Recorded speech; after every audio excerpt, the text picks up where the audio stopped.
Sa lahat ng ating pinagdaanan, sa panahon ng pandemya at kalamidad, tayo ay kumapit pa rin sa isa't isa. At buong tiwala ninyong ipinakita ang inyong suporta sa serbisyo at paglilingkod namin sa paghahatid ng tamang balita at impormasyon, tulong na galing sa aming puso. Kaya naman, sa latest survey ng Kantar at Nielsen, nangunguna ang mga himpilan ng RMN sa buong bansa. Number 1 sa Luzon, Number 1 sa Visayas, at Number 1 sa Mindanao. Radyo ng buong Pilipinas. Buong karangalan ng mga radyoman ng RMN Networks ang maglilingkod sa inyo. Maraming salamat. RMN Number 1, Number 1. Wala nang iba. Radyo mo nationwide.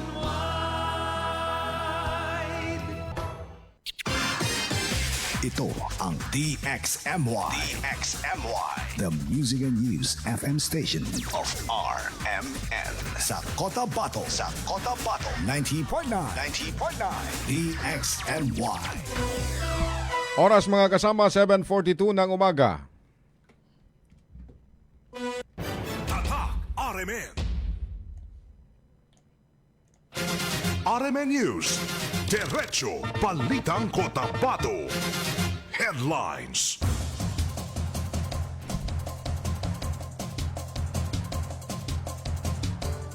Lalaki arestado sa bypass sa Pansakala, Mother Barangay Rosary Heights. Headlines. Babaeng drug suspect naman arestado rin sa isa pang bypass operation sa lungsod. Headlines. Lalaki tinangkang magpakamatay matapos lokohin ng kanyang nobya sa Cotabato City. Headlines.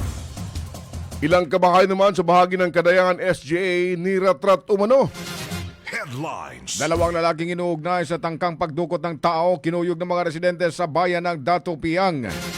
Headlines. Hardware naman sa bahagi ng Dato Paglas, hinold up kagabi. Headlines. 50,000 pisong halaga na natangay sa loob lamang ng 2 minuto matapos pasukin ng 4 na suspek ang chicken trading store sa Tacurong City. Headlines. Tendero naman ang pandesal sa bahagi ng parang biktima ng peking pera. Headlines. Loose firearm isinuko ng BLGU Balong sa Northern Kabundalan Police. Headlines. Marex 2026 isinagawa ng US-Philippine Marines sa bayan ng DBS Maguindanao del Norte. Headlines. MWED sa patuloy na pinalalakas ang serbisyo sa HIV counseling at testing sa BARMM.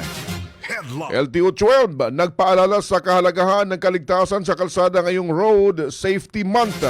Headlines. At Dole 12 mga kasama, pinalalakas rin ang pagpapatupad ng uplift sa Soxargen sa pamamagitan ng programang Tupad.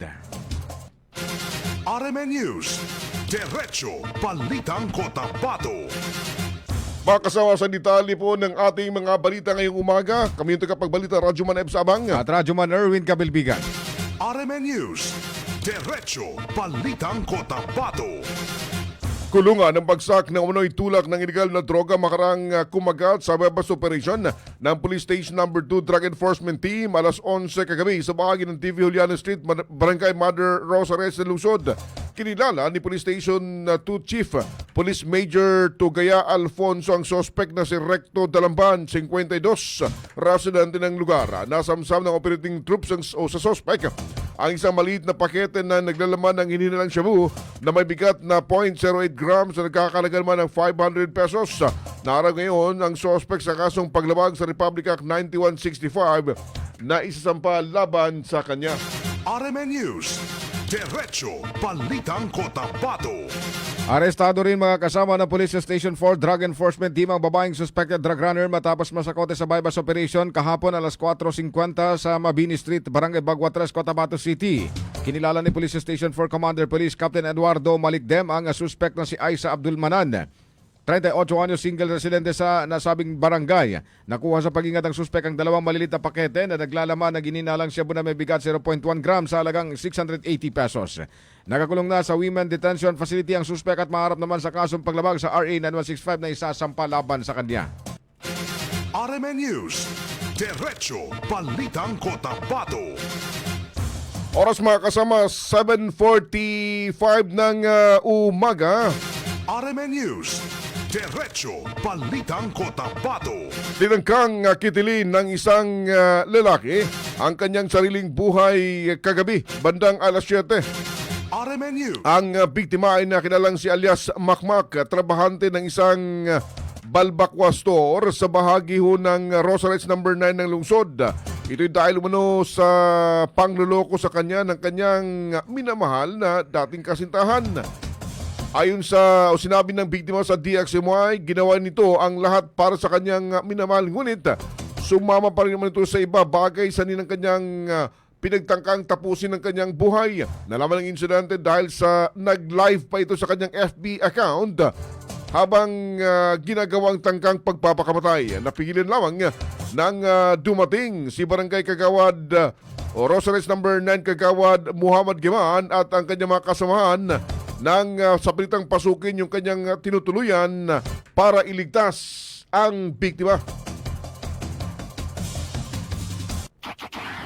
Ganito kayo kasi yung kanina ipakuha ko siya doon, gusto ko sa WhatsAppin ba para sabihin niya sa akin ano pa talaga yung kulang ko sa kanya, sabihin niya usap ka na dyan, bigla na lang parang walang iiwan niya lang ako, iiwan nila ako dito kaya nakaisip ako ng hindi na alam mo, dati katrabaho ko din yan, uwi sa Jinsan, tapos nagbalik dito, nagkabalikan kami, ex ko lang siya dati, Ex mo siya dati. nagkabalikan, ginawa niya sa akin yan, pero tanggap na ba, ginagawa ko rin na natin talaga, kitang dalawang mata ko doon sa bahay nila. RMN News. Diretso Balitang Cotabato. Kaugnay dito mga kasama, sinabi ni Barangay Kagawad Muhammad Giman na humingi ng tulong sa kanyang mismong may-ari ng kainan na agad naman nilang tinugunan at nadatna ng biktima na nilang ilang segundo lamang ay mawawala na ng buhay. Anya pa talagang desidido si alias Makmak na tapusin ang kanyang buhay dahil wala na umanong saysay kung mawawala sa kanya sa kanyang piling ang katrabahong girlfriend. Yun, nakita na lang namin na labas na yung dila, pati yung mata. Pagkalabas na, itong mga pinsan ko agad-agad naman gialsa yung katawan. Alhamdulillah, naabutan namin buhay pa yung tao. Talagang totohanin niya yung pagkakamatay niya. Ayun, yung katawan niya na nakabitay na. Halos yung mata, dumalabas na, dila. Buti na lang kay naabutan pa namin, kay seconds na lang yun. Parang wala na. Around 7 o'clock yata yun. Bali, tinawagan ako ng isang nagmamayari ng isang karinderya dito sa highway.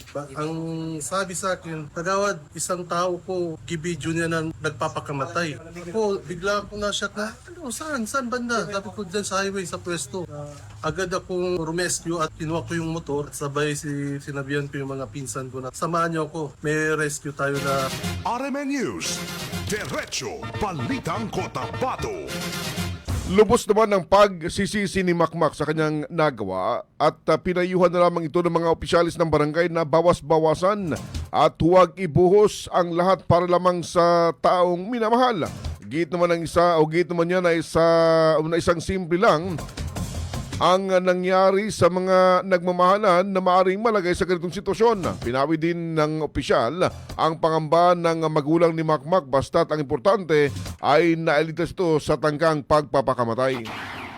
Masasabi ko lang sa'yo, advice ko sa'yo, kung sobra ka magmahal, hindi deserve ng babae yung pagmamahal mo. Sayang, madami pang babae dyan na dapat ituon mo doon sa babae. Marami dyan iba. Bata ka pa. Nasa 24 years old pa man yata yung lalaki. Bata ka pa masyado. Marami ka pang mahanap. Kailangan kayo ng anak nyo ngayon.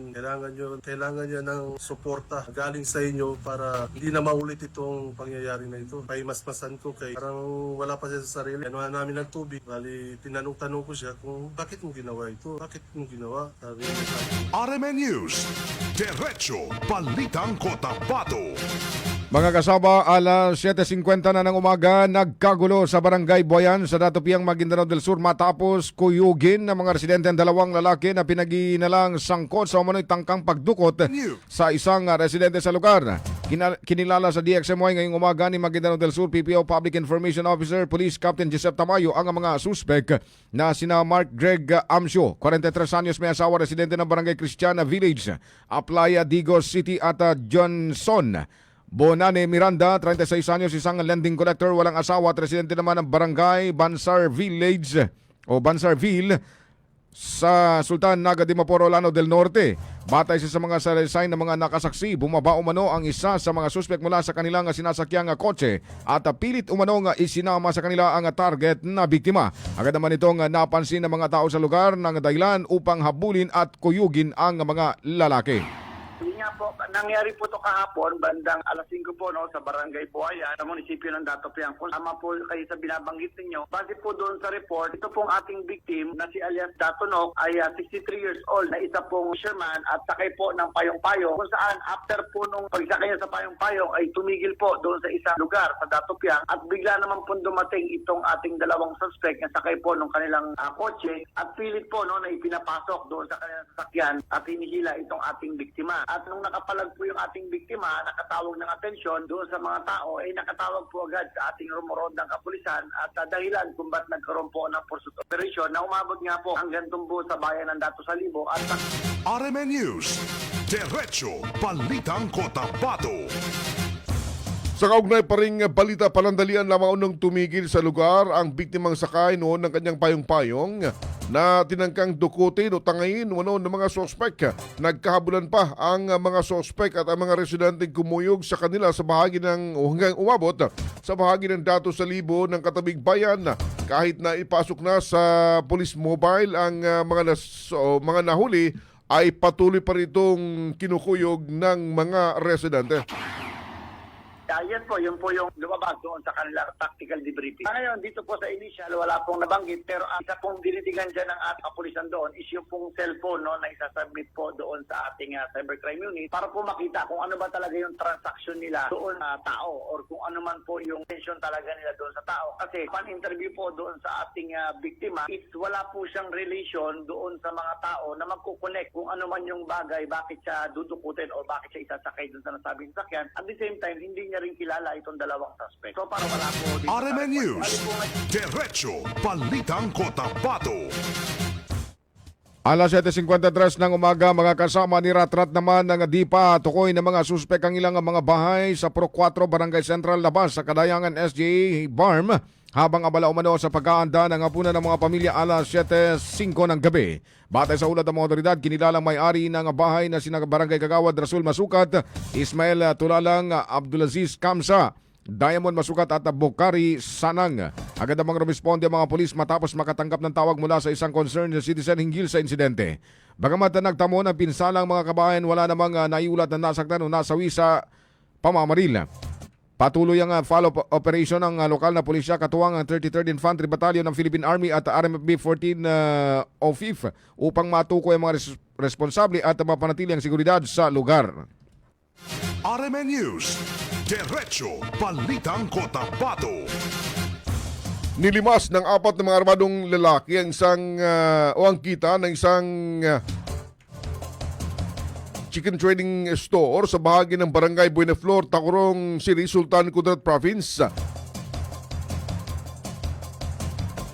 Alas 10:30 ng umaga kahapon, abot sa 50,000 pesos cash ang natangay ng mga suspitsado sa loob lamang ng 2 minuto. Batay sa report ng Tacurong City Police Office, naganap ang insidente sa loob ng DM Dress Chicken Trading. At batay sa CCTV footages, bigla man nung pumasok ang mga suspect at agad na tinutukan ng baril ang may-ari at iba pang tao sa establishmento bago mabilis na kinuha ang pera ng cashier sa sinagawang backtracking operation ng mga otoridad na mataan sa CCTV na ang mga suspect na tumakasakay ng itim na Badge at pulang CRF 12150 motorcycle patungo naman sa bahagi ng Purok 6 Barangay Poblasyon ng nasabi pa rin syudad. Walang naiulat na nasaktan sa insidente habang nagpapatuloy ang operasyon laban sa mga suspitsado. RMN News, Diretso Balitang Cotabato. Sinikwat ng 3 lalaking nakasuot ng helmet ang lahat ng kita sa buong araw ng Andang Hardware sa public market ng Barangay Poblasyon, Dato Paglas, Maguindanao del Sur, alas 6 kagabi. Mismong kinumpirma sa DXMY ng kahanag ng may-ari nito na bigla na lamang umanong sumugod ang mga suspect sa loob ng store at walang habas na nagdeklara ng hold up at tinutukan ng baril ang mga biktima. Maging ang mga customer ng hardware na namimili lamang noon ay tinutukan din umano ng mga suspetsado. Dahil dito ay wala nang nagawa pa ang mismong may-ari noon at nakabantay sa store, kundi ibigay na lamang ang kanilang perang kinita sa buong araw ng operasyon ng tindahan. Sa ngayon, patuloy ang investigasyon ng kapulisan sa insidente. RMN News, Diretso Balitang Cotabato. Nabiktima naman ng peking 1,000 peso bill ang isang tindero ng malunggay pandesal sa public market parang Maguindanao del Norte. Sa report, dumulog sa Municipal Police Station ang biktima matapos mapansin na peke ang natanggap niyang bayad mula sa isang lalaking sakay ng pampaserong payong-payong na may suot na face mask. Lumalabas sa laysay ng biktima na bumili ang sospek nang humigit kumulang 2,000 pisong halaga ng pandesal bago mabilis na umalis sa lugar. Nadiskubre lamang na peke ang pera ng isa-isahin na ng biktima ang kinita matapos ang transaksyon. Agad namang nagsagawa ng investigasyon at pinaikot ng mga otoridad ang paligid ng palengke upang posibleng maabutan pa ang suspect. Ngunit bigo silang mahagilap ito. RMN News, Diretso Balitang Cotabato. Alas 7:57 ng umaga mga kasama. Tatak RMN. Bye. Ang kilala mong Alaxan, extra galing na. Up to 3 times faster versus Alaxan FR. New Alaxan Extra. This time check is brought to you by Kidney Care. Likayi ang dialysis o ubang problema sa kidney. Mag-Kidney Care. This time check is brought to you by Nescafe Classic. Mag-Nescafe Classic araw-araw. 100% puro at natural. Pinakamasarap na black coffee. This time check is brought to you by Tang. Himo ang ganado ang pagkaon with Tang. Ang time check na ito ay hatid ng Ginebra San Miguel.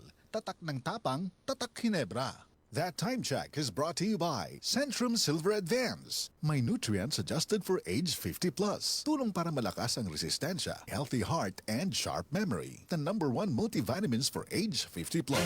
RMN News, Diretso Balitang Cotabato.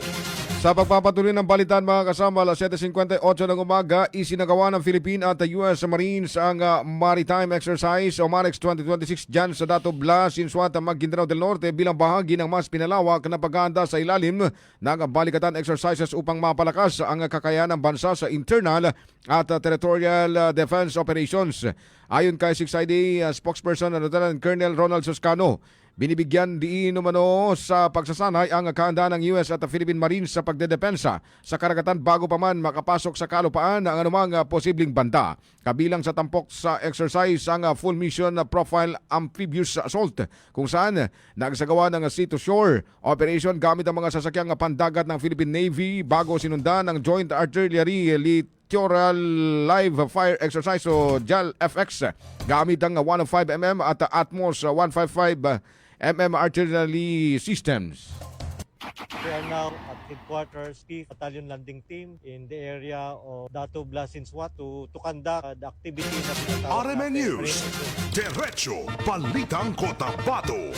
Sa kaugnay pa rin balita, matagal ng partner ng Philippine Marines ang US Marines para sa ganitong mga kaganapan na tuwing taon. Ayon pa kay Suscano, bagya lamang itong nabalam ng pandemic at administration ni dating Pangulong Rodrigo Duterte, ngunit muling binuksan noong 2023 bilang regular na exercise activity. Iba yung capabilities ang ipinakita ng mga sundalo gamit naman ang kanilang mga high-powered artilleries.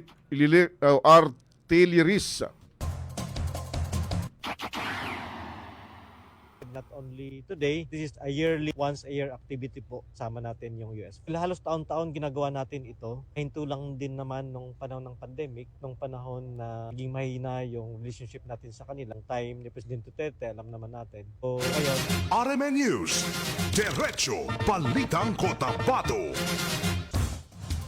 Kabilang mga kasama sa mga opisyal ng BARM na dumalo at lumuok sa pagpapaputok ng mga artillery si BARM Interim Chief Minister Abdul Rauf Magagua. Binigyan din niya na ang ganito ng mga kaganapan ay malaking tulong upang mapalakas ang puwersa ng mga Marines sa usaping national security protection.